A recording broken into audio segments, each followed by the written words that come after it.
இந்த பிப்ரவரி மாதம் 1ஆம் தேதியிலே உபவாச கூடுகையிலே வந்திருக்கிற ஒவ்வொருவரையும் இயேசு நாமத்தில் வரவேற்கிறேன்.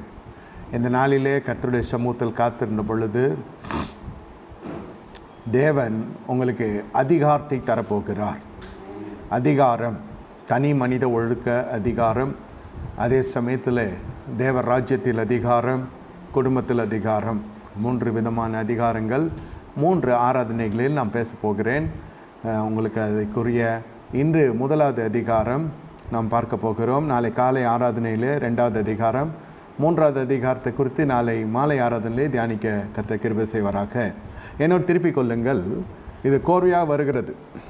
ஆகையால் விடாமல் பார்க்க யூடியூப் சேனலில் நீங்கள் சப்ஸ்கிரைப் பண்ணிவிடுங்க. ப்ளேலிஸ்ட்டில் போய் பார்த்தீங்கன்னாக்கா ஒவ்வொரு வீடியோவும் வரும். ஆகையால் இப்போது திருப்பிக் கொள்ளுங்க.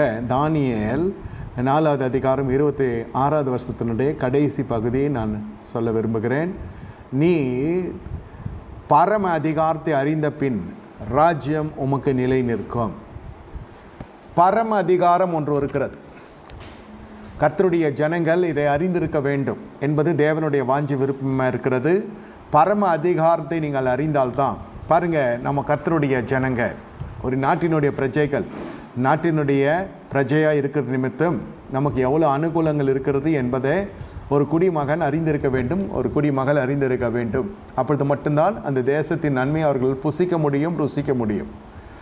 அதனால தான் பாருங்கள், ரேஷன் கார்டில் என்ன போடுறாங்கன்றது நமக்கு தெரிவிக்கிறாங்க. ரேஷன் கார்டு உள்ள இருக்கிறோம், ஆதார் ஐடி உடையவரில் இருக்கிறோம், நம்முடைய அடையாள அட்டை நமக்கு கொடுக்கப்படுகிறது.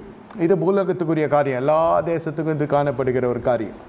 ஆனால் தேவ ராஜ்யத்தில் முதலில் நமக்கு என்ன தெரிய வேண்டும்? பரம அதிகாரத்தை நமக்கு தெரிந்திருக்க வேண்டும். அப்போ தான் ராஜ்யம் நமக்கு நிலைப்படும். நம்முடைய ராஜ்யம் வருவதாக நீங்களும் நானும் யார்? ராஜ்யத்தினுடைய புத்திரர்களாக இருக்கிறோம் கர்த்தராகிய இயேசு கிறிஸ்து நாமத்தில்.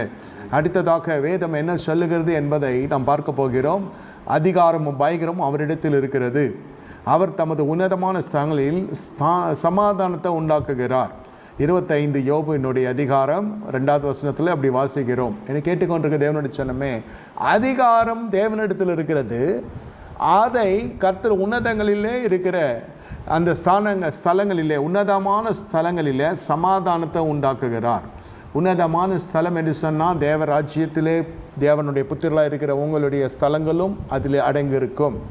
உங்களுடைய ஸ்தலங்களும் என்று சொல்லுகிறேன். உன்னதமான ஸ்தலம் ஒன்று இருக்கிறது, அது பரலோகத்துக்குரிய காரியம். பூமியிலே உங்களுடைய ஸ்தலம் உன்னதமான ஸ்தலமாய் நீங்கள் மாற்றி அமைக்க வேண்டும். நீங்கள் தேவ ராஜ்யத்தினுடைய புத்திரர்கள், தேவனுடைய புத்திரர்கள்.